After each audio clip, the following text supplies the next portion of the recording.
So there was a huge training this past Tuesday in Chico. I was out of town. It seems like all these trainings are always I'm always out of town during. Um, and it was like a 12 or 14 hour training or something like that, 12 or 14 hours of just fire. And the names of the people that were there, I mean, just any one of these names is worth it. Um, Operate select view and choose which one you want. Yeah, I don't know both. That's something that you do. But I mean, we'll go through the list and just kind of hear you guys' feedback on everything. And then we'll go from there. So yeah, guys, if you wanna mute, and then what I'm gonna do is I'm just gonna, or we could do it one at a time. It's up to you guys. We really practice this, so I apologize. But let's do one at a time. So James Wood, Solar Show kickoff. Oh, he was just MC. I mean, did he say it was 15 minutes? Anything from James Wood? Nothing. Okay, he just MC'd. Okay, cool. Roadmap to owning your heart, mind, and the doors. Jens Bunnell. Jens Bunnell. Let's start with Jim. Jim, any feedback on Jens Bunnell? What's something that you learned? What's something you took away from that? I think someone said that they thought it was a woman, but it's a man. Jenz. That's what I got from it. But Jim, any feedback on that? I thought it I know you guys was. took a lot of notes too. Go ahead, have Oscar go first. Let me. Okay, Oscar, go ahead. Jens Bunnell. Oh my God, put me on blast. All right. Yeah. So how you guys doing? Hope you guys are having a blessed day. Yeah, man, that summer solo show event was a very brief, but I mean, I wish it could have been taken 3 days, but I mean, it was so Some of much those names, yeah. compacted into one day that that it was just such great knowledge. Some of the stuff, obviously us veterans or us, pros have heard that before stuff, but others new stuff basically made it all better. It kind of enlightened everything. So yeah, Jens Bunnell, I took some notes here. So one of the best takeaways that I got from his moment of speaking was that he taught about three different type of salesmen. Um, he talked about three different type of mindsets, right? One is owning your heart, other is owning your mind, and other is owning the doors. So some people can own the doors but cannot own their mind. People can own their mind but not own the doors. Right. And most of the people, a lot of people, people own the doors, the mind, but they don't own the heart. And he really hit the nail on the head on that, because sometimes we just got to go and regroup and think about, go straight to our heart, and I feel, on the spiritual aspect, it helps a lot because it grounds you. It grounds you. You become a grateful spirit, and you go out there and you work in integrity. It's not just about the money. It's about helping the customer, and it's about going home and saying, I did a good thing. So in order for us to do that, he taught about, we got to own the heart first before we own the mind, and the mind will output at the doors. So if we can master all of those three, you got total success. You know what I'm saying? Because there's tons of people out there knocking doors. There's tons of people out there selling. People just, but that's exactly what they're doing. They're selling. They're not helping. They're just in it for the big bucks. So yeah. What was that? No, I was gonna say, I mean, I know McCarthy talks about like we're serving, right? We're not selling, we're serving. We're servants. So, yeah, exactly. We're servants of the community. We're there to help others. We're there to put them in a better financial position than what they are right now. So in order for us to do that, we have to have the heart, the right heart, and our heart has to be in the right place. And just an example really quick. So owning the doors, one question that really like turned on the light bulb for many others, not just me, is have you owned the doors or have they owned you? You know what I mean? So you got to take ownership on that. And one of the upsides of those people who only own the doors is basically a great salesman. They perform really well.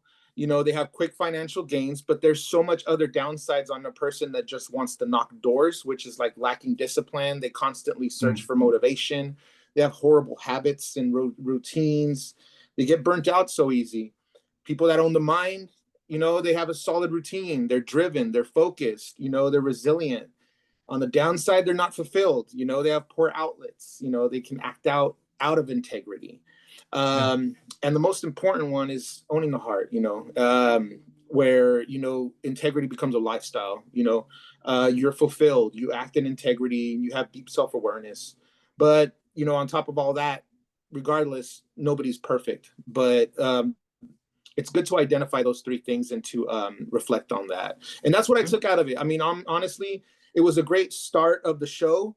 I believe they did a great job, choreographing the whole sequence of the show, where it started with the mindset, and then we kind of like it clicked in our mind, and now we're seeing things, in a whole different in 3D, right? Different point of view. And now, yeah. So we're seeing things differently, and now it's like they closed us, man. It was awesome. they closed you guys at 9:25 a.m. Huh? Yeah, beautiful. So I think after that, we were all ready to go out and start knocking doors right after. Exactly. Yeah. We all could have. Awesome. We all just killed it right after that. So yeah. Beautiful. Okay, so I mean, I know that it was a 25-minute thing, so I'll go to Brad or Jim to see if they had anything else that they want to put into that. He said it all for me. Okay. So before that, though, I did want to give a shout out to Jim, Oscar, and Brad, because if you guys know these guys, they're killers. They're all mentors within the platform, but they're constantly growing.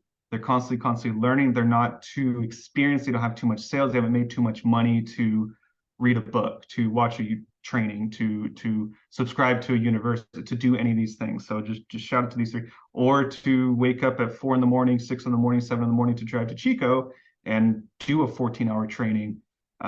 So just shout out to you guys. Totally respect and love you guys for that.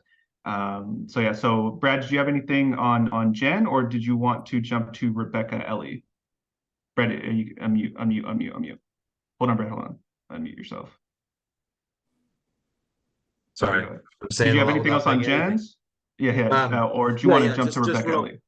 Just real quick, it was great. And I wrote down a couple of things that were impactful to me. And I agree with everything Oscar said was really good. That was the main gist of the talk. But a couple of things I wrote down that kind of stuck out to me. He did say, when you own your heart, you own everything else. He says, it's like total ownership, like own everything you've lived. If all the mistakes you've made, all of the successes you've had, don't run away from it, because I think a lot of times we get focused on image and how we're supposed to do things and whatever, but it's just like you totally own everything. He said 80% of the communication is from the heart to the brain. It's what we feel, that, and then we think about it later, but it's really about what we feel more than anything else, the heart. He said, take a risk on yourself, be dangerous. He says, if you might as well take a risk on yourself, because not many people will. You only live one time, and so you gotta try. If you don't go out there and try to put yourself out there, you're not going to achieve it, because no one else is going to give you an opportunity just from existing. I mean, you have to go and make an effort to try to make it work. And he said, he talked about digging for gold. He talked about like in I think it was him that said that in Think and Grow Rich, there was a guy and they had found some gold, and they kept looking for gold, and they couldn't find any gold. And eventually they said, forget it, we're just going to sell this thing and move on. And that's what they did. And he said that that it came right after that, and they found gold within 3 feet of where they're digging, like the most wealthy gold of all time. So he said, his quote on Own the Heart, I took a picture of this. It says, you will never find the depth of fulfillment, joy, and success you desire until you learn to own your heart. So it's not just I think that the doors is just going through the motions and doing what you have to do. Owning the mind is like really having a game plan and figuring out how you want to do it. But owning your heart is really becoming who you need to become to make this like not just a job, but like a lifestyle of really helping people and help, making it work. So that's what I took away from it. It was a good talk. Yeah, it sounds like the first 20-30 minutes. Yeah, they went deep. Yeah. To open it. That's beautiful. Hey, That's Anthony, awesome. if we go one by one on this, we're going to be here till like 4 o'clock. Well, that's what. I was going to have we gotta kind of brief it up a little, guys. I was going to have you kick off Rebecca Ellie and just kind of talk about that. I'll take Rebecca. So I fell in love with Rebecca. She reminds me so much of Terry. She's got that outgoing quirky personality that just I just gravitated to. And the thing I got out of her is she said, make it human, don't be salesy, make it human. Relate to your customer, go up to your customer, and just start talking to them. You don't have to be the salesman right off. So get it, make it authentic. And one thing that she brought up that I just went, yeah, that's it, is she said practice your pitches, practice your scripts, practice your stuff. When you guys go out and I mean, I played football, we all played sports. When you're playing sports, you didn't go play for an hour and then not, you spent all week practicing and then you went and played the game. And then played, yeah. So we got to practice our stuff, and that's important. So I thought that was, and then she said mindset. She was all about the mind. Well, the first half was all about mindset. The first before lunch was all about mindset. And she says, you got to look at your customer and you got to think about, what's good about that customer. You got to find out the good things because they can read what you're thinking. They know what you're thinking, and so if you go, oh my God, that haircut is atrocious, so, or something like that, and you're focusing on that, they pick up those little things, the cues. So, yeah, the cues. So you got to do that. So then I'll be real quick. She goes, network your heart out. Just what I said, so I think that's about all I have. So you guys go ahead. Brad, go for it, brother. Are we talking about the same person? Okay. Yes. Rebecca, yeah. One thing that I was very impressed with her. She had a lot of stage presence and she was really good with that. But the one thing I agree with everything Jim said, but one thing that stood out to me was like visualization. She talked about like making it fun and having like a money energy, like you have a positive energy for money and just visualizing success before you do it. And it's, she said what to do next, find your story, get clear on who you are and what you want. So just be clear about where you're going and the clarity drives your success. And so that was something that stood out to me. Yeah. Awesome. Okay. Yeah. My take on it was, one of the, oh man, this guy, take this home, put it in the bank, is, what was it? Oh, geez, help me guys, about the referrals, right? Okay. So she totally mention the referral. Yeah, she totally blew my mind by saying that more than half of her customers are pure referrals, right? And she kind of learned she taught it the secret of how she does it. I do it all the time inside the house, but I don't say referrals. I just say, hey, oh yeah, a customer that I just left, blah, blah, blah, blah, blah, blah, blah. But she replaces a customer or the name drop with the word referral. Right. So in the beginning, she's using stories to compare to situations, right, to overcome objections or what, etc. Right. But she uses, the referral that I just visited earlier today, or a referral just called me, and a referral this and a referral that. So by the end of the meeting, that person's already programmed. Man, this person gets a lot of referrals. Subliminal messages. Cool. Getting so many referrals without even having to ask them. That is like amazing. Why? Because I mean, who doesn't want to close easier? I mean, who doesn't want to, come out of the meeting without your head exploding, Yeah. So that's one of the things that I did take on. A lot of other things, practice gratitude, me personally, as a spiritual person, I wrote down, pray for that house before you even walk in, program yourself. Hey, I'm going to help these people. I'm going to become their friends. Even if they say no, we're still going to be friends, and you kind of take the nerves off. You kind of take the edge off, and you actually become a real person, with real issues, with real problems. And when you ground yourself to a personal level, an intimate level, you can totally connect with them in a certain way. You're not really just, okay, I think she mentioned, guys, commission breath, right?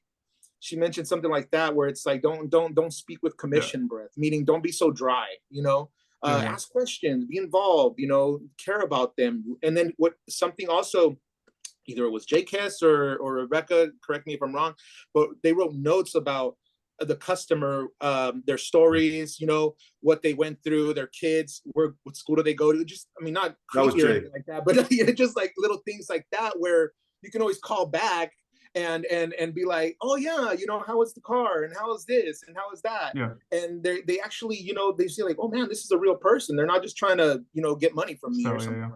So that's one of the main things that I got that really like I said, like Jim and Brad said, it's all mindset at the first half, and I'm like, whoa, and we got to understand that most of a sales process is all in the mind, and if you don't have the mindset to sell, then you're just a salesman, basically. Yep. Yep. Reading a script. One more thing. I just want to say one more thing about Rebecca. I don't want to take this forever. Sorry, but just real quick. I was impressed with her story. Her personal story was like, her dad was always telling her like she was the pretty one and she should marry a rich guy and all this stuff. Oh. And she was like she was basically like, okay, well then her sisters were really smart, but she wasn't smart. And she didn't think she was going to go anywhere in life. And she went to culinary school and became a really good chef, but she was making very little money. And she was just frustrated with the whole thing. And she kind of had a friend who told her to go to Solar City and check it out. And she started doing it. She's like, well, I don't know if this is going to be good, but she became really successful right out of the gate. And she was very successful and she built herself on solar. And now she's making more than her sisters, who are like lawyers or whatever that went to Stanford. And she's like a big deal. So it was a kind of inspiring story, just hearing her personal story as well, That's awesome. Yeah. Yep. Cool. Terry, awesome. And that was a compliment to you, by the way. Yeah. Well, as you were describing kind of her liveliness, I was like, oh, that's Terry all day. Awesome. All right. And then our buddy Joe Moose. So net metering 3.0, he kind of talked about that. Brad, you want to kind of launch that off? What you got from this one was good because like I think we've talked about this in our meetings, but he kind of like went into some more detail about it. But it's basically that, why aren't we selling, since net metering 3, why is everyone selling less with net metering 3.0? And I think it's all just mindset. We all think it's so hard to do. We can't do it. It was so much better with 2.0.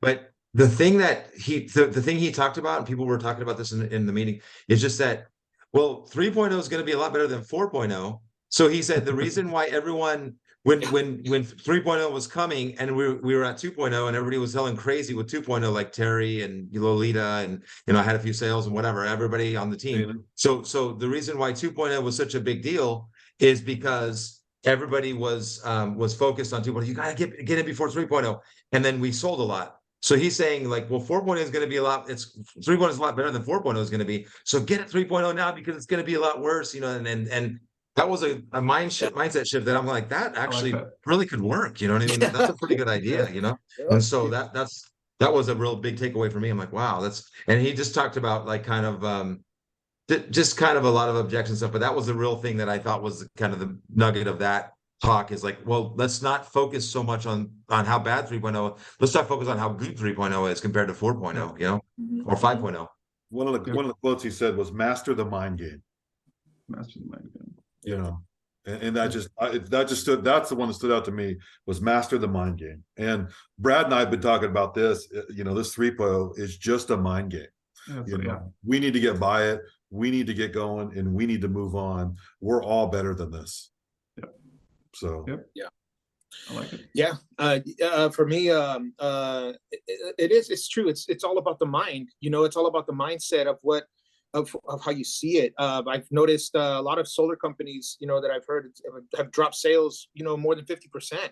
You know what I mean? And why? Because the fear, the same fear, or not fear, urgency that we're putting inside a customer's head is the same fear that PG&E put in ours. You know what I mean? And that is something that, we gotta just like, just get it out of our head, because you know what? Net metering 3, 4, 5, 10 is always going to be better than renting electricity. I mean, that's how you just got to look at it. I mean, sometimes I think what's going on is that in this culture of solar, a lot of people were only focused on selling savings, right? And that is what's really going to shift. If we don't get on that value train, we're just going to miss it. And we're just going to be like, oh man, NEM3's here. Oh, NEM4, I'm quitting. I'm going back to Burger King or whatever. But, NEM3 is just a simple number after the word NEM. It doesn't have nothing. It's not going to stop you. It shouldn't stop you from doing that. And what really helps is changing that mindset and looking at it as not even important, man. I mean, it's way better than what your search situation is now. And that's the main important about it, you know, and people will get it. And that's what Joe was saying. It's like, people don't care if they even have to spend $80 more than what they're paying now, as long as the product is explained correctly and the value is placed on that. It doesn't matter, you know what I mean? And it's almost like if you're like getting heart surgery. Hey, you're about to die, man. We're gonna get you surgery. How much is it? It's about $100 grand. That's a little bit too much. No, it's not. It's like we gotta place the value in the situation, and if we don't, we're just gonna be scared and run. That's all it is. Well, that's good. It's the mindset. He did say this too. Joe Wooten said he talked about FOMO. If you know what FOMO is, in investments, like fear of missing out, or FUD, which is fear, uncertainty, and doubt. And so he talked about FOMO, like if you feel like, okay, this is 3.0, I better get on 3.0 before it goes away. Oh my gosh. And then it's like all of a sudden it becomes a positive thing. But if it's like FUD, like, well, we don't really know how this is going to work. It's a new thing. And it makes people like uncertain, like, I don't know if I should do it. And so the way we project to customers is the way they're going to mirror us. If we have an excitement for FOMO, like, you better get this before 3.0 gets away, that's a whole different conversation. Like, well, we used to be good at 2.0, but 3.0, I guess, you know, does it make sense to get solar anymore? You don't want to project that image to the customer, because they're going to be like, yeah, maybe I should have got solar earlier. Maybe it doesn't make sense anymore. You don't want them to think that, right? So I think that's what we're projecting. Yeah, so yeah, we got to move forward. I love it, guys. I love it. A lot of positive feedback in the chat as well. Jake Hess, the man, the myth, the legend. So Solar Joe and Jake Hess, they're partners, and they're the ones that found SolarCon together. So just Jake Hess, he's another genius for those that don't know who he is. And honestly, all these guys too, I recommend following on social media, following here, following there, support their content. These guys are geniuses, and they're willing to kind of share, you know, their thoughts and things that help them be successful. So Jim, I'll have you start this off, because you said that Jake Hess should have took 2 hours instead of 1 hour. So go ahead and start it off. Who talked about, you got Oscar, who talked about fear and get out of your comfort zone? Who talked about that? Jake Hess said it's the secrets to being in the top 1%. I was so out of my comfort zone on that. Brad is an extrovert. I'm an invert. And I'm the first to admit, man, I'm an invert. So it's hard for me to go out and do that. I was so out of my comfort zone, and you know, and you got to do it. We got to get out of our comfort zones. We got to do this training. I've gone to these and I've been bored as hell all day. I don't know about you guys. I was pissed they pulled Jake off stage. I mean, they actually went out and almost grabbed him and pulled him off stage. You know, I was just like, oh God, just give me more, give me more, give me more. So I was like, come on, man. He was like the thing burning. It was burning. I mean, he had probably 100 slides, and I mean, he probably went through 30 of them. You know, so, and it's a genius, yeah, and I'm just like, you know, it's just amazing. So he talked about, you know, the want, the objections, the contracts, the process, the competition, the products, and he went into all these things. And I just wish he would have had more time. You know, it's the guy is amazing, and there is some training out there on YouTube. I went and looked up yesterday. If you have the opportunity, go look this guy up and get on his training. Him and Joe, I believe, are partners on the Solar Academy. Correct me if I'm wrong, Oscar. No, you're right. You're right. Or Brad. They do. Okay. But they're partners of the Solar Academy, and the Solar Academy is a great tool for you. Yeah. We have a lot of great tools, but I think it's $100 a month to get into their knowledge base. You know, so I'm looking into it. But anyways, I'm going to be quick because we're kind of running out of time, but we can take as much time as we want. I don't care. Yeah. Let's get into this. I don't care. Yeah. Hey, Jim, what was that? What was he saying about taking a picture or something like that and sending it to the customer? Do you guys remember that, Brad, Jim? Taking a picture? Yeah, like I don't know. It's like a reminder to the customer, like, oh yeah, remember when we said this? I don't know, but basically he what I liked about it is that he has the contracts printed and ready to go on the side in case they say, oh well, what about this? We're like, oh yeah, well that's what it says right here, and he points it and refers to it, you know. Ultra traumatized. Just references back to it, you know. instead of being like, oh yeah, it's on the contract, you'll get in the mail. I mean, you'll get in the Yeah, I swear. Yeah. Take my word for it. Yeah. Also, learning the product, learning your competition's product, learning what they're doing, what their dealer fees are, what batteries they're using, stuff like that. Mostly it was more technical knowledge, and I really like that. Jake, yeah. Yeah, Jake is like he He's geeks out super on technical. solar. Yeah. I love it. There's a lot of nuggets, and like Jim was saying, is that I totally recommend you guys digging into more of Jake Hess as far as nuggets go and knowledge. He is a man. I mean, I'm speechless with what he taught. Yeah. I think him. Well, I know Solar Joe, but he may be involved with it as well. But they do the solar objections on Facebook, I believe. Yes. Yeah. Yes. Everybody here should go ahead. Everybody Joe, here should be on that. That solar objection is gold. Yeah, I think that's more Joe, what Oscar said. But yeah, everyone get on solar objections on Facebook. I think there's like 20,000 members or something like that. That's something that they run.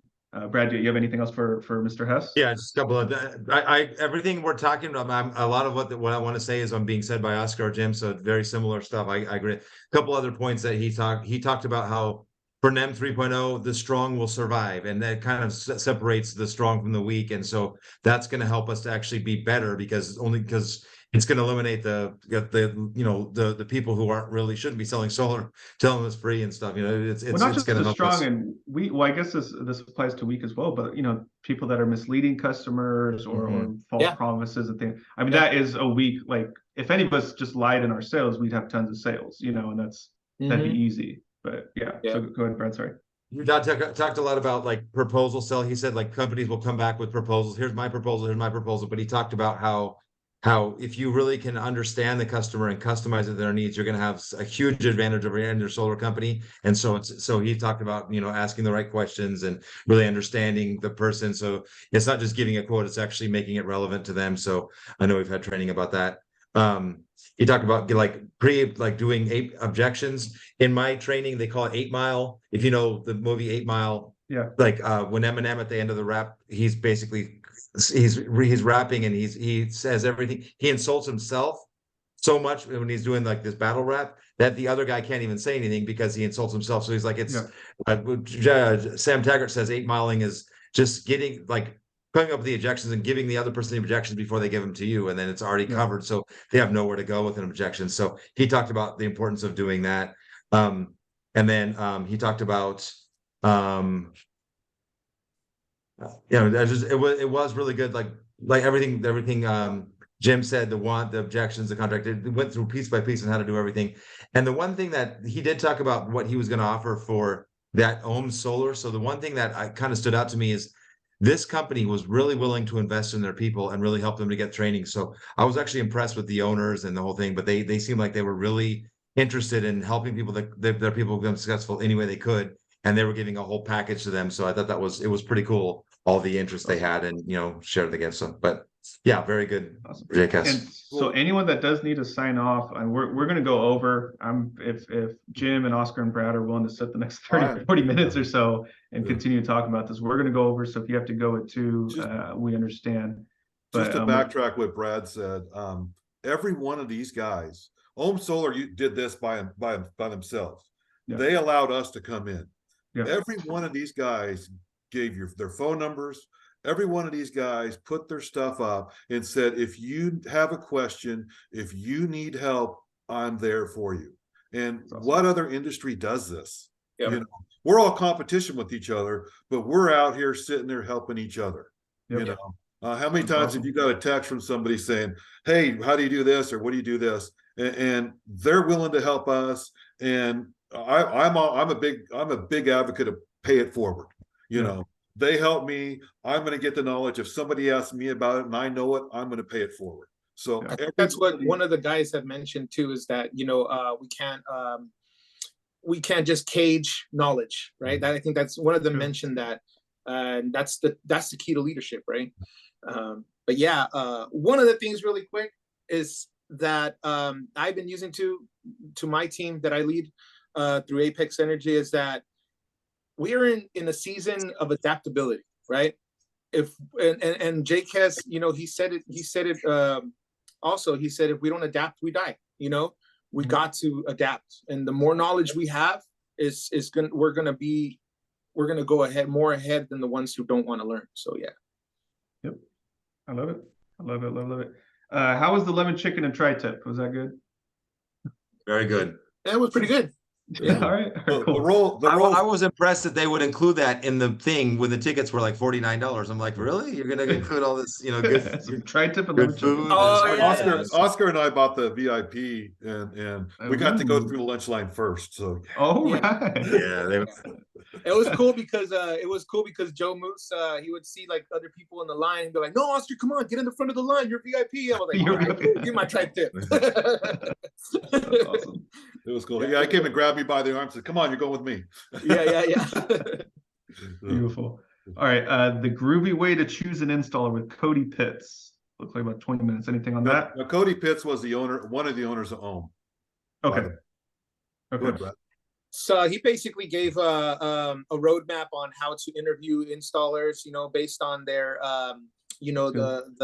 their experience and how fast can they install, what's their time frame, do they roof or do they sub-roof, do they pair other appliances, HVACs, or Windows, basically it's just more vetting your installer.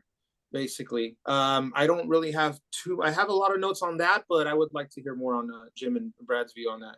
No, I didn't really take a lot of notes because we don't do installers. Yeah. So I kind of didn't really take a lot of notes. I mean, he's got these owners.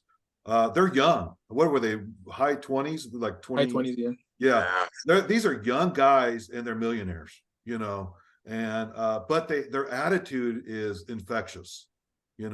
And that's the thing I got out of all three of them, so go ahead, Brett. Yeah, very positive. This guy, Cody Pitts, was the install guy, and they had a sales guy, a marketing guy, and then an install guy, or like I guess a sales guy and a finance guy and then an install guy. So it was pretty good. Looking at this guy, and he came out and talked about it. And I know we have the enterprise program. I went on some of those Bobby Smith calls where they talked about trying to recruit enterprise people. So I actually felt this was useful for us. So because I don't really know what do you do and how to do it. So he says 3 ways to prospect an installer: look up company reviews, call local distributors, talk with the employees of the company. 3 questions to ask an installer: ask about their experience, ask about their growth, ask about their workload, and 3 signs of a healthy installer: their appearance, their competence, and their culture. And so it was a short 25 minutes talk or so. that guy. And he even said like he wasn't really used to being in front of people like that, but you wouldn't have known it. He spoke well, but just kind of having an idea on how to interview enterprise people. I have a thought like maybe we could get our own installers. If we can have a PM attached to them, that's a good PM attached to that installer. Maybe we can actually have these jobs go a little more smoothly. I think this is really important because I think that's probably one of the biggest frustrations a lot of us feel with Powur at times is that, dude, why is this taking so long to install? You know what I mean? They give great training on sales and on how to do things and the platform and everything. There's a lot of good stuff in Powur, but that's the one area where I think a lot of us feel frustrated is the long install times. And can we get more consistent and clear install information? And so I actually think that's useful for us, Yeah, no, that's positive. So this one, which this is also someone that I reached out to that we're gonna do a training with. But Jim, I'll have you launch that off because you said that this is what clicked to where it's just a stress relief, right? You're not worried about an M3. One of my fears is how do I figure out what to the time of use? We know how to get a battery for power outages. That we're all trained for that. But I had no clue. I mean, I was like, God, I got to look this up. Oscar's way ahead of me probably, but I had no clue on time of use batteries, how to do that. So this guy came in and he just started, throwing slides on, and and he says, and he shows us how to size the system, and he gave us some of the formulas, like amps times volts equals watts. Watts divided by volts equals amps. And then he says, well, what's that mean, or how does it do it? Let me back up a little. He explained some of the terms and whatever and all that. So we went over that. and then he went over the formula. So like he said that Enphase IQ8s put out 1.2 amps of continuous output. I looked up today, Solar Edge puts out, I believe it was 27. I'll have to go back and look it up. 27. So you take that amps and you times that by how many panels or inverters you have. Like if you have a 20 panel system, you would times that by 20 and it comes out to 24.2. And he says then you take that times 1.3 and you get your amperage of what you need for your battery. So so like in this system, it's a 32 amp system for 20 panels.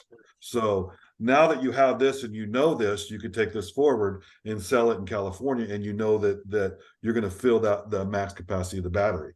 And you can build the battery properly, and yeah, you could build it properly. Before, it's a guessing game. And with that, I mean, they all said, every one of them said, the more product knowledge you have, the more confidence you have, the easier it is going to sell your customers. So, yeah. Oscar, Brad. On Nathan Skousen. I totally agree with you. Honestly, like I'm a very slow digester when it comes to really technical stuff. So I was kind of like, what? Like it was speaking Chinese to me, but I've learned the basics and I'm still learning. But yeah, I mean, it really enlightened me that it's a lot more than what we actually think at surface level, to properly do the job right, and to do the customer right. So that's it's just encouraging to just focus more on the knowledge side of it. Yeah. But yeah, that's my take on it. When this guy comes, this is the California people. You have to get on this call. So go ahead. Yeah, I felt like this one, they probably could have made this an hour, because they made it for like 25 minutes, but it was like so much information. It was like, whoa, it's a lot. It was just like vomited on us, and I'm like, oh gosh, it was so much to write down. The slides were going so fast. I've sold a lot of batteries with Semper and stuff, but this was way over my basically with the whole thing. He really gave a lot of the technical information, but the couple things that I took away, which was I think useful, is I've heard on other trainings for Powur and other people, because you can't get it, you want to put it on the west side, you want to get 60% offset, it's different with the batteries, and that's how everybody's been talking about. He kind of shot that down. He's like, why does that make any sense? You want to get enough to cover your usage, and also you want to make sure you have enough to be able to fill the batteries. So that doesn't make sense. You want to still go 100 to 115% on that. And that's something I hadn't heard from other people. I'm like, oh, okay. And he explained it in a way like, okay, that's what I'm going to do. I'm going to do what he says, not what everybody else is telling me to do. 60%, which I didn't feel comfortable doing. I felt like I was kind of, but that's a better option. And he also gave his cell phone number, which I thought there was a lot of people there. Were probably over 100 people there. And he gave his cell phone number. So I'm like, oh, dude, because I imagine a lot of people have technical questions and they want to call him on, but he was just a nice guy. He did, sizing the battery to meet the PV, how it's lost to utility, the terminology, the calculations, and I mean, there's a lot of information. I think I believe if they had made that an hour or maybe even an hour and a half, that we could have like written down and maybe got to a logical like flow of information, how to get to these points, instead of just like boom, boom, boom, boom, boom, boom, like so many bullet points. It was too much. It was too fast for me. It was too fast. But if we got him on one of our calls, then maybe we could do that and ask questions and stuff. That would Oscar, be useful. Brad, was your hand cramping about this time? Well, no, I typed everything. Oh, you did? I typed You're everything. You're a fast typer then. I try to be. At that moment, that was the challenge right there, because my fingers were all cramping up, and I was just like, "Oh gosh!" What's that Kermit the Frog one where he? Yeah, it was just like this Oscar. I think I took a total of like 8 or 10 pages of notes. Yeah, it was for sure incredible. But I wish we could put this guy on our panel and have him. He is like one of the, if not the top battery guy in the nation. So yeah. Definitely so. I'm in contact with him. We'll get him on the schedule soon, and then I'll announce it. I did learn some things, but it would have been nice to have a little bit more time with him. You know what I mean? So, All right, and then Brad, so Christian DeLuca, the 5 most effective door knocking strategies. Any takeaways from that? Yeah, Christian this is DeLuca. another one of the owners, and he obviously has a very good personality. He was cracking a lot of jokes. Pretty you know, his personality is very appealing to people, I think. And so he talked about you have a mindset before your approach, doing your initial approach, building pain the right way, which I think that makes a difference. Like you have to build pain to be able to really have people be interested in talking to you. If it's just like, oh, he's saving $80 a month, people aren't going to be that excited about that. But if it's like, oh, you know, this is going to change, and the utility is, you know, that everything's going to change, and you know, fossil fuels are going away and making it a big deal. And Michael Donald even more so on that, but he kind of went through that, and I think that was good. And then, you know, I did feel like, again, impressed with the owners of the company, but I think that if you just take the time to kind of plan out your strategy as to how you're going to approach people and what you're going to do, I think it makes a lot more sense to have like have a real plan. I think you just, once you kind of know what you're doing, you plug and play. I think a lot of times we're trying to figure out what we're going to do next. And I think just knowing what you're going to do and kind of taking time to mentally prepare for everything makes it better, you know? Yeah. That's what I think. Oscar? But it was good, yeah. Christian DeLuca? Yeah, I really like the analogy what he said about the 2 inches from gold. You know, it's almost the same analogy as Rebecca had said too. He touched on mindset before the approach, before your approach at the door. One of the takeaways that I got was constant repetition equals conviction. You know, people can read right through you when you're at the door. I've experienced that. I knock about 100 doors a day, and they can see right through you when you're not believing in what you're saying, you know, and you're just kind of like repeating a script. That's one of the good things too. Another quote that he put was, your attitude, not your aptitude, determines your altitude in sales. Your attitude, not your aptitude, determines your altitude in sales. So attitude is very important. It's a transfer of energy. And one of the things I tried yesterday, which it was kind of way out of my comfort zone, was the stance affects your approach. Oh, right? I was going to say that. Dang it. I found myself 2 or 3 houses like finding a little pillar, and I was just like kind of like leaning, and then he was like, oh, put your knee up on something. And you can see one of the guys on my team posted a video, and you can see me with my knee like up there like I'm a pirate or something. And I felt so uncomfortable, but it just made me feel like I was in control, right? I was at the door. I'm here to help you. I was sent here. I'm just here. You know, I showed more confidence, and the people were like, oh man, this guy's not just a amateur or something like that. I don't know. It did build my confidence though. Damn it, Oscar. What's that? I said, damn it. That's what I was going to say. Oh, geez, I'm sorry, brother. I'm sorry. Okay, you know what? I'm just gonna like sift through these little notes. Captain Morgan. Yeah. Captain Morgan. Building the pain. We touched on that. And one of the things is, why did you choose PG&E? You know, just kind of make them think about that. And basically, we use using the analogies to paint the picture of pain. So just to get an idea, the neighborhoods have asked me to talk with everyone because they said that most people in the neighborhood have the exact same problem, blah, blah, blah, blah, you know, bring in more name dropping and stuff like that. But overall, I mean, he touched on some really great points, you know, really great points. And I'm sure all of us here are beasts. And a lot of the stuff he kind of taught because he was kind of teaching to the new guys. But there's a lot of little things that are just fresh reminders of who we can and how we were like, oh man, I never thought of it like that, you know, and it kind of made you change the way you do things. So I really think he did a great job. I wish him all the success in the world. He's probably like 10 years younger than me, or maybe more. Yeah. And this guy's like super successful. I think he won like 2 Golden Door Awards, right? Yeah. And that's beast mode right there. So I my respects to that guy.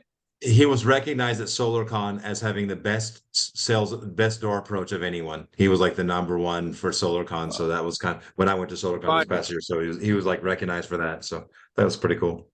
That is fire. Jim, anything else on that? Oscar just stole everything I was going to say. Oh. Okay. So you start off with a Jader Leo. No, so just one thing on that. The other thing he does, one thing that Oscar didn't say, is he says he'll do an Gavel when his install, because they're local. You got to remember they're Chico. So he'll show the customer his phone and he'll say, "Oh, well, I got an install right here. You know, they sent me over here." Just kind of like what Oscar's saying, but he has a specific person that sent him instead of your neighbors, because you know all of them say your neighbors. You know, so he has a specific guy, specific way. So, but that's Bob around the corner type thing. Yeah. So, anyways, Let me go ask Bob if he really told you that, right? Yeah. What neighbor? Which Yeah, neighbor? What neighbor are you talking about? You know? He takes that off, man. Bob said that, right really? there. So, Yeah. You better have some deals up in that block. Yeah. Yeah, so sell some first. Awesome. All And right, not customers have been waiting 8 months for their install either, right? Nope, So- nope. Let's avoid those guys. All right, Jader Leo becoming a leader. Jim.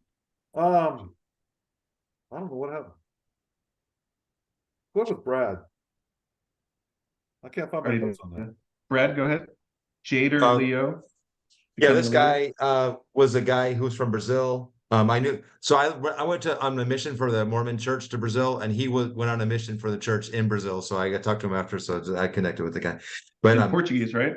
Portuguese, yeah. Well, my Portuguese is ugly now, but anyway. So when I was talking to him, he talked about the dig, the dream, idea, and goal.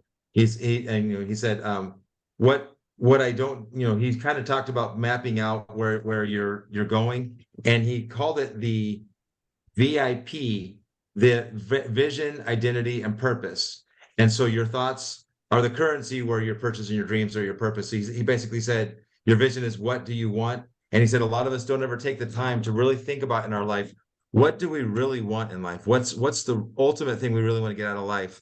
And so it really trying to ask yourself, what do you want to get out of life? Might be kind of tough to do, he says, but if we take the time and really spend the time to understand what we want, we'll have a better, clearer idea of how to get there. He talked about once you know what you want, who am I? What do I need to do to become that vision? So you kind of form your own identity. So you become the person that you want to envision in your life. And then that drives you to your purpose, which is why do you want to do what you do? Why is that important to you? And he said he recommended to read Atomic Habits. And that, if you're able to look at vision, identity, and purpose, you have a lot more clarity. And when I've heard this before from other people, what is your why? Like if you know really why you're doing something, it makes it more significant. And everybody's going to have challenges. Everybody's going to have customers that you think are going to buy that aren't going to buy. Everyone's going to get tired when they're knocking doors. Everybody's going to have challenges in this industry. But if you have a why that's bigger than your pain, then you'll push through it and succeed. But if your pain overcomes you and says, this isn't as good as I thought it was, this is harder than I thought it was going to be, then you'll just kind of fold and not ever succeed in solar. But I think having like a vision, identity, purpose, like Terry, when she's talking about, her talking about her husband being an electrician and having the issues, and then her having the situation with the man who she was talking with a woman, and the man was going to go die, and the man wanted to make sure his wife was taken care of before he died. I mean, that's powerful when you really know why you're doing something. And I watched Terry's talk in one of your videos, and almost brought me to tears just hearing the story. You know what I mean? And it means a lot. So I think that when you have a vision, identity, and purpose, I think it drives you to succeed when you know why you're doing something. So that's what I took away from his talk. Beautiful. Let's go ahead and just skip off to Faradin Nushi. Jim, we'll have you do that one, transforming into an absolute unit, and then Oscar, I'll have you recap Pessy's. Let's flip. I kind of want to do Danny. Okay, Oscar, you do Faradin Nushi. Man, I want to do Danny. I don't want Brad Oscar gets steal my thunder. Brad gets to break down O'Donnell then. So okay, Oscar, go ahead. At this point of the meeting, I think I was sneaking off getting some tri-tip. My hands hurt so much by my ADHD kicked in. So yeah. My ADHD just got me Brad, really you want to say anything about transforming into a unit, Brad?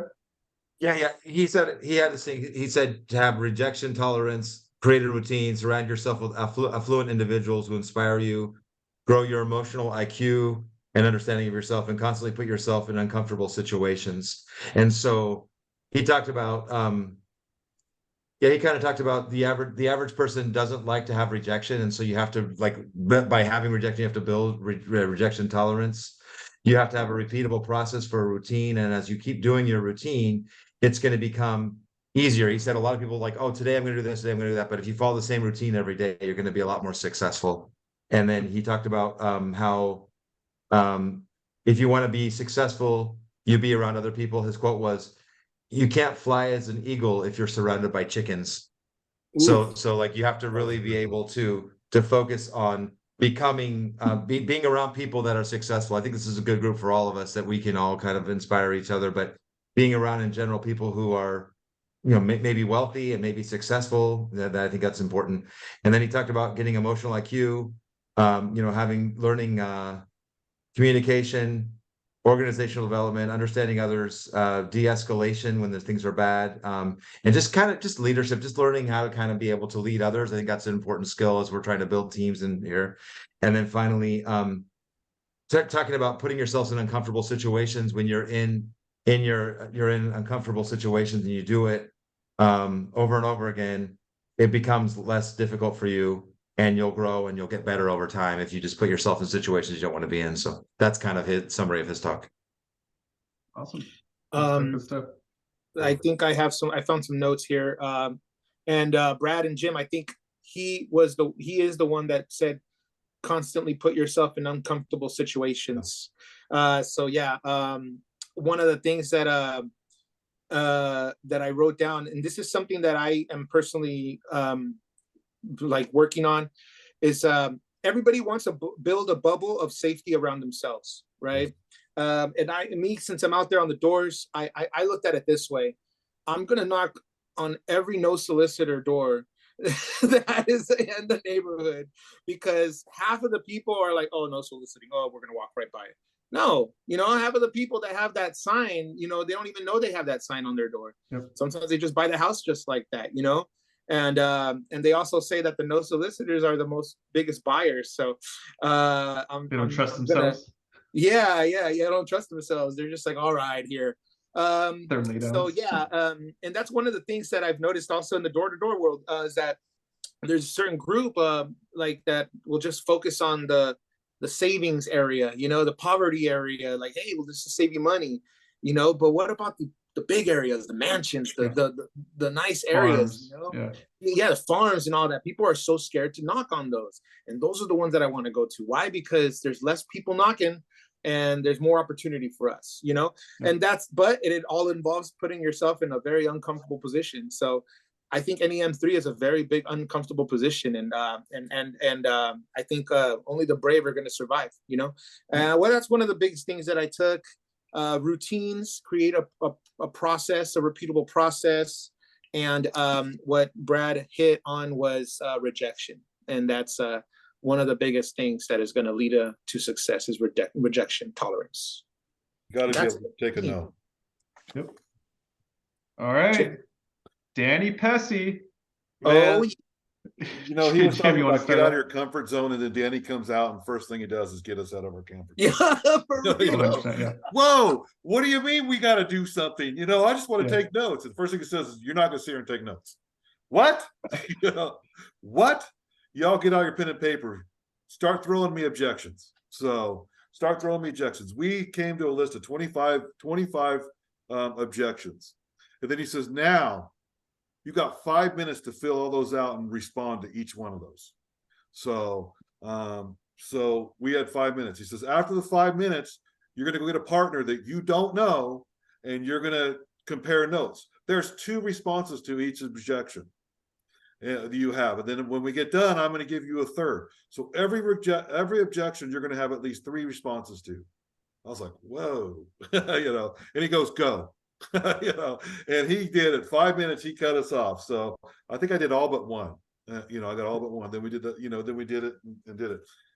His key is practice, practice, practice. Okay. Know what you're going to say before you say it. So know the objection before the objection comes out is the key. So Anthony, I'm going to think about it. What are you going to say? Oh, okay. Well, I'll get back to you tomorrow. No, you got to get in and find out what the real objection is. Well, it's too expensive. What are you going to say? You got to have at least things. He says, spend 3% of your time every day going over objections. So going over your list, going over your scripts, going over this, know it forwards and backwards. So when you get that objection, you get it, you deal with it, and then you move on. Simple. So, and he showed a lot of examples on how he did it, and he was so smooth. It was just awesome, just awesome. So, all right, guys. So does anyone have their notes of the 25 objections Yeah. and the 3 responses? Yeah. That'd be neat if maybe you guys can share that, type it And then- out. And then I have a script that I have of my, before that, I have a script. Every you're one gonna of kind us of should plug have in. scripts of our objections, our notes. And then yesterday I was in just what you were talking about earlier, that objection Facebook site. I saw 3 responses to objections. I was like, oh, that's awesome. And so I screen captured them, and I'm going to go put them in my script thing. So to have other people, and this is something we should do, if not once a month, Anthony, I feel, is have an objection workshop where we do this, where we sit here and we go through, everybody throws out an objection, and then, okay, Terry, hey, you cover this one. Tom, you cover this one. Jeff, you cover this one. Alan, you cover this one, and throw it to them right away. So we can get down and we can cover those objections. We can clear it off and then move on and then get the sale sold and done. Boom. Yeah. That's what we need to do is get smooth on the objections is the key. And this guy was a master at it. Yeah. Oh yeah. That's amazing. That's something that I want to become when I grow up. No, just playing. No, that's same haircut and everything. Yeah, that's something that I want to develop into is to be on your toes when it comes to objections, not just sit there and process and wait for the loading thing to finish loading and then come back with a rebuttal. But he was like, you threw one at him in like less than 2 seconds? Not even 2 seconds. He was talking before you finished your sentence. He was talking. Exactly. Yeah. I'm too old. Yeah, but I was like, oh, geez, like that is exactly that's awesome, man. That's awesome. And to have 3 or 4 different objections for that rebuttals for that objection, right. I think it's pretty awesome because I mean you're just more prepared. You're more prepared than the next guy, or the guy before you, basically. Because you are going to be the last one at the door. You're going to get that sale. Yeah. Brad? Yeah, I agree with everything I said. I was thinking that when Jim was saying that before he said it, even that this would be good to like send maybe an email out to the team or something. Everybody practice it, and then we just get together and we drill. Because I think it's an ongoing thing. It's not a one-time thing. But once you get them down, there's really not that. His point was there's not really that many objections that you get sold. There might be, like we said, 20, 25. And we all came up with this as a big group of 100+ people. And once we really get it down, then we know where to go with it. And he was just money. Like when you would ask him, he could immediately respond to it. But I do think that I talked to him after, and I got a chance to speak to him just briefly after the meeting. And I guess I didn't know this, but Taylor McCarthy, you had the Taylor McCarthy video. Taylor McCarthy and Danny Pesci started Knockstar together. I don't know if you knew that. I didn't know that. Danny just branched off. Yeah. But they separated later. But they started it together. And I remember what Taylor McCarthy said. What 2 things from the video I watched when I watched your video, Taylor McCarthy. One was that the number one thing that you can get in solar, the number one word to remember is to have control. Control is what you want. And when you answer a question with a question, I mean, you maintain control. And the other thing that he was talking about was, don't, like, if you're studying for a test, don't practice until you get it right. Practice until you can't get it wrong. And so that's another thing that stood out to me. And I think that what we're talking about with Danny Pesci and Jim and some of these practicing this, I think if we practice to the point where we know it, and it's like part of us, that's better than just doing it to you, because you can get it wrong many times and then get it right one time. Oh, I finally got it right. Oh, now I'm going to stop. No, keep going until you can't get it wrong, you know? Yeah. So that's something I remember. That's good. But That's beautiful. Beautiful, beautiful. All right. Who wants to start off with O'Donnell? Rock, paper, scissors. No play. Brad, start off with O'Donnell. so You this only got was 10 minutes, Brad.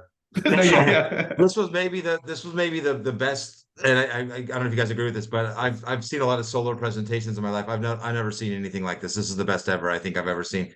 And he made it so it would be he made it into a way like you would be ridiculous not to get solar. Like how could you possibly? And he got all these news articles, and he had CNN and Fox News and all that stuff documenting what's happening right now in the government and how they're pushing fossil fuels and 90% reduction and all these things, to the point where if you don't get solar, you're going to be screwed. And you have, like they said, they're dangling a carrot in front of your mouth now to try to get you to do something, but later on it's going to be by force with a fist that they're going to make you get solar. And so get it now. And so just impressive that he won 2 Golden Door Awards, meaning that's over 2 megawatts of solar each year, and he's done it for like 5 years in a row now. And so he's like the top guy at the D2D-Con every year. He goes and he knocks doors, and I bought his book. I've been reading his book. It's very impressive. He talked about Tim Grover and training Michael Jordan, and that you have to be like Michael Jordan, unapologetic. You have to desire and want it, and you have to really, really want it. And if you don't want it, you're not going to get it. That's what, I don't know if it's a quote from Michael Jordan or Tim Grover, but he said that's what it was doing. He talked about making his spouse's dreams come true, that there's a point where he was comfortable, but he really wanted to be able to get to the next level. And it's hard to do it justice giving notes about it, to be honest with you, because it was so powerful and was such an emotional moment that I could talk about it all day and it wouldn't really show how strong it was. But I bought his book, and I might join his Mod Sales Academy, because I really want to get to the point and being able to have command attention the way he did. It was impressive. He said that he talked about the triple threat of electric prices, that there's unprecedented inflation, that there's an EPA mandate that power plants must reduce their emissions by 90% or more, or shut down, and that there's Funding for the IRA. I got to understand my own notes. Oh, he said that there's that they said that for the EPA, they said it's going to be 400 billion this Green New Deal, but when they actually looked at it, it's 1.2 trillion. And he said they're expected to have 3 trillion spent by 2032. This is the big thing, and this is like talking about solar. There's nothing bigger than solar. Solar is it, and so go solar or go else. And there's a war on energy in the U.S., and so it's all about. He said, he did a role play. He's like, are you interested? He's like, I'm not here for your interest. I have to help you avoid a catastrophic consequence. It's a lot bigger than your interest. I don't care if you're interested. You need to do this. Care. He said it's like Paul Revere going door to door saying the British are coming, instead of like just someone like saying, hey, do you want to buy solar? Hey, can I help you? Know what I mean? Like, so it just the power of that mentality of like, no, it's not really a question. You need to do solar. You're in for a massive problem in your life if you don't do this. You need to do it now. And the way he conveyed that was powerful. But that was kind of the message is it's not really a question of do you want to do it. It's do you understand what you need to do? You have to do it. Otherwise, you're going to have a major consequence. So, I mean, there's a lot more I could say, but those were some of the main points that just really impressed me, is the conviction with which he talked to people. And I think I'm strong in that respect too, but he's significantly stronger than me. And I just want to keep getting stronger and better at that. You know what I mean? Because I think that's what sells, is your positive emotion, your interest in it, and also your conviction that this is important. Be committed, So that's what I got. Beautiful. I almost look at it as preaching the gospel for solar. You know what I mean? It's either, a lot of people will look at the guy at the end of the street saying the end is near, repent, and they'll be like, this guy's crazy, and that's how sometimes we get looked at when we're trying to sell solar, and we're like, this guy just wants to sell me solar. I'm saying, no, man, we're trying to sell you independence. We're trying to stop inflation, And Michael touches on that like deeply, man, and he is very knowledgeable about that. And it's the conviction. I mean, if you're convicted about what you're talking about, people are going to take you seriously. You know, it's like that is where savings is way less than value. You know, value is what we need to start focusing on. But yeah, Jim, take it away, buddy. I got to step away real quick. Okay, so I was like, you know, kind of waiting, kind of looking on the wings, seeing if the church choir was going to come out, you know, and us start, you know, us start singing and ranting, and you know, he, you know, how those old, you know, those preachers, that man, he just gets you involved, and get some sizzle. Oh God, I mean, you know, he pretty much what Brad said. I mean, you know, he started out, and it was just amazing. Every one of us should research the Green New Deal. Okay.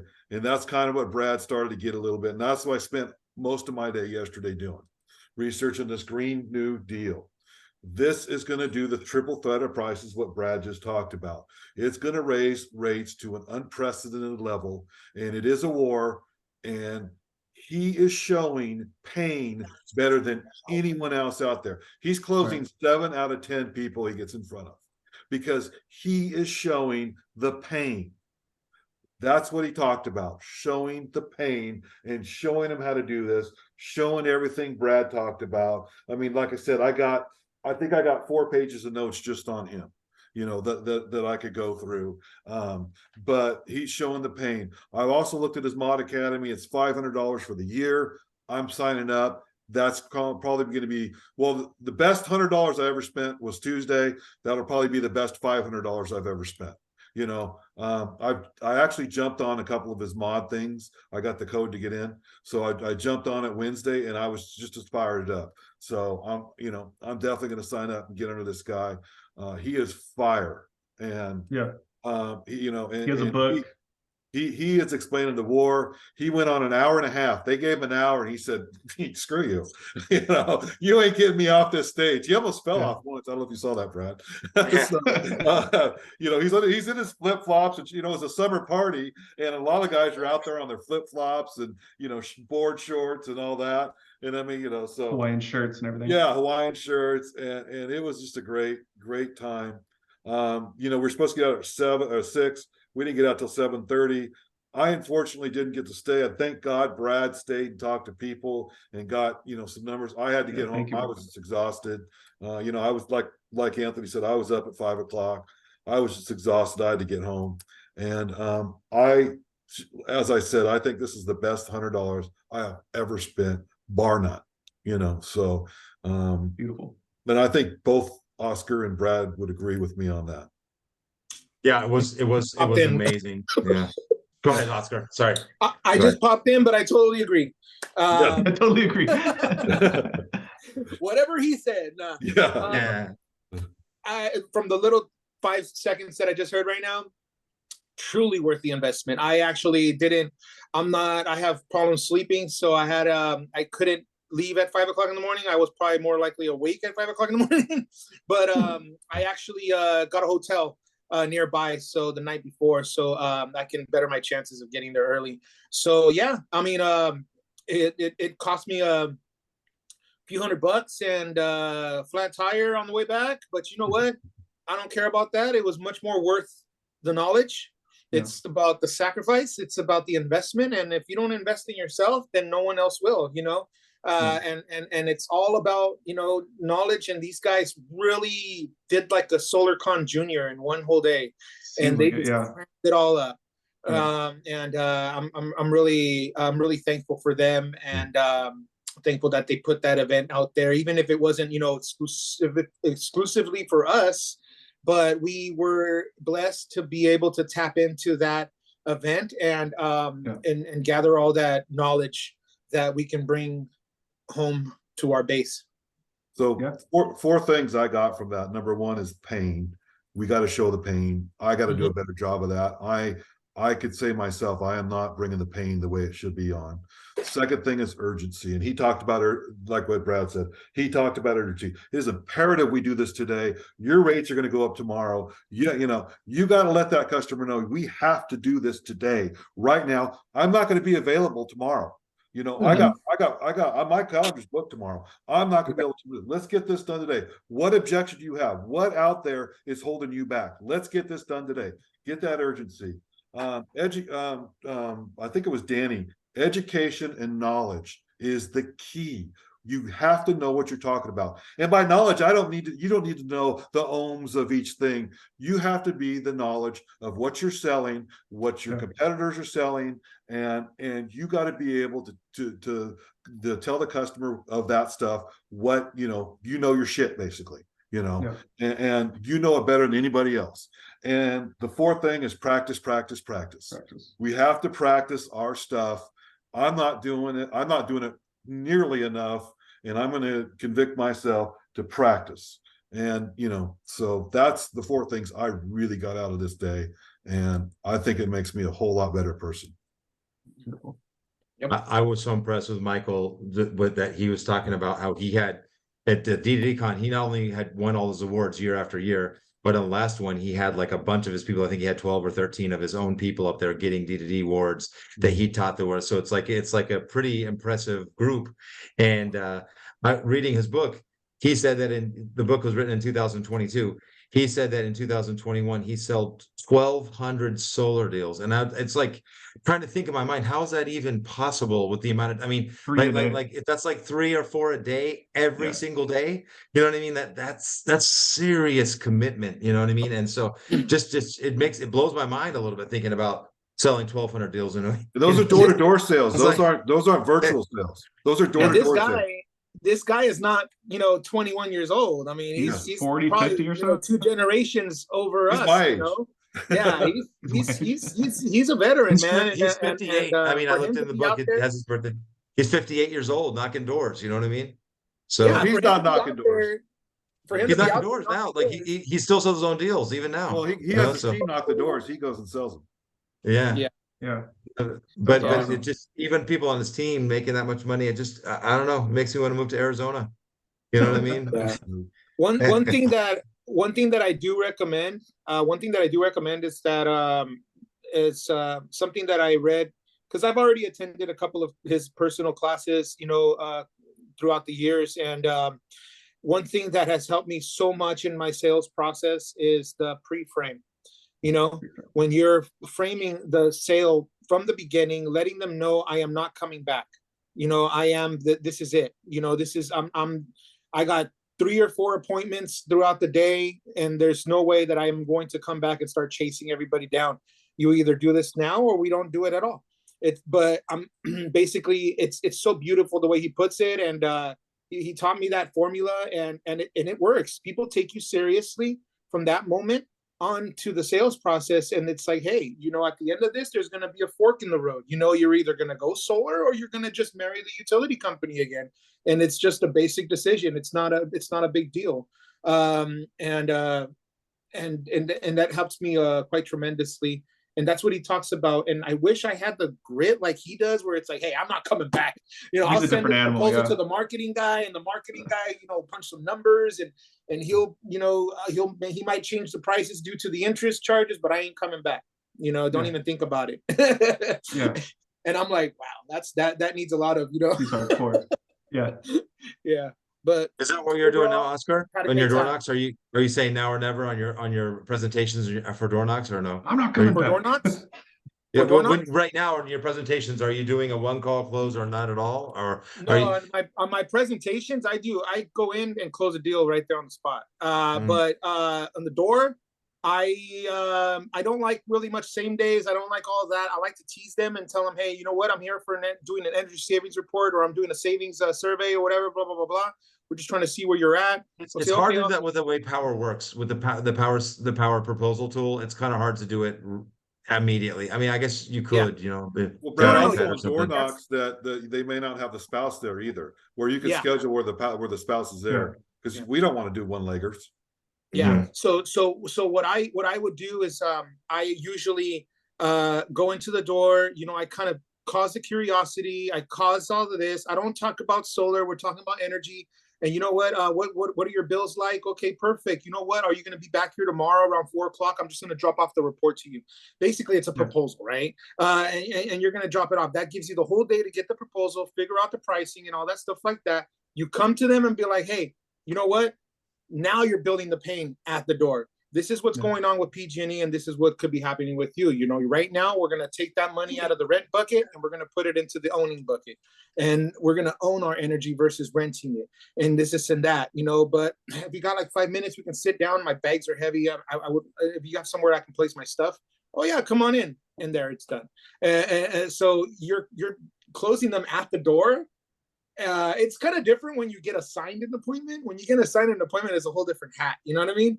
You get there, you know, you just kind of like Michael O'Donnell, you know, you just say, hey, there's a fork in the road, got to pre-frame everything and let them know, hey, I don't got time for coming back, you know. So it's just a different way to attack it. But I think it makes sense. I mean, it's an emotional sell. People are in the emotion, but then if you don't close the first time, they start to talk to their friends, and their friends have a horror story, and then they start to logically think, well, maybe it doesn't make sense. I don't know if I really want to spend that much money, and they'll talk themselves out of it. But the one call close, I mean, it makes sense. And like I said, knocking doors and doing 3 to 4 closes a day. I mean, that's something. You know what I mean? That is every day. And I'm not talking about like some days, like every day. 1,200 sales in a year. Who does that? I think I wrote he's the only one. He says, if you can make what he said, $1 million in 100 days, I think he said, or $500,000 in 100 days. He said the formula. He said 75 sales equals yeah, right. And then it's 22 sales a month, 5.25 sales per week, 21 sits a week, 150,000 for the setter, and then you keep 500 grand. No, it says if you're a self-gen closer, you keep 500. Yeah, self-gen closer. Yeah. So, but he got it all dialed down to the T. You know, he knows his numbers. Yeah. So I was watching some videos yesterday, and I went back and I watched. I believe it was Danny Pesci, and he says somebody purchased something for 2 things: they love it or it solves a problem. We got to show them the problem. And we got to show them how to solve it. And if we do that correctly, we're going to be successful. Yep. Yeah, sorry, right there. but that was fun talking about all that, Anthony. I mean, I think it was a great event. I went to SolarCon, I went to this, and I've been selling solar since 2016, but I'm so excited to, I got my Sam Taggart videos, D2DU. I'm getting there every day. I watch your videos every day, Anthony. I learn new stuff every single day. So there's so much to know. As we get better and better, I think that we're going to become more and more successful. So there's no better investment in investing in yourself, Exactly. And for those that don't know, go to YouTube, type in Bo's full name, Bo Cognan. And all our previous trainings, I think we're maybe a year and a half or so into doing these weekly trainings by whatever. Pretty much all of them are on there. So yeah, a lot of these guys that we listed too have done trainings with us as well. So feel free to go through there and just invest in yourself, guys. And on top of that, I don't know, maybe I'll reach out to pretty much everyone that you guys listed and see, like, try to get their Instagram links, try to get their, the Mod Academy link, try to get Danny Pesci. Does Danny Pesci have something right now? Because I know he stepped away from Knockstars. He probably has his own thing that he's doing. He has his own thing. He has his own. So I don't know, maybe we'll post that all in the description of this video. And I'll probably send it to Solar Joe to send to everyone or something. But thank you, Oscar, Jim, Brad, for investing in yourselves and sharing it with the team. I appreciate you guys. Bo's loving it. A lot of positive feedback from the chat. I mean, it's almost 2 hours. We're about half what we started with in the Zoom. But we will remember, put those dates. Jim, reminder, the 10th of August. LinkedIn training next Thursday. We'll post all those dates and we'll get it out to the team.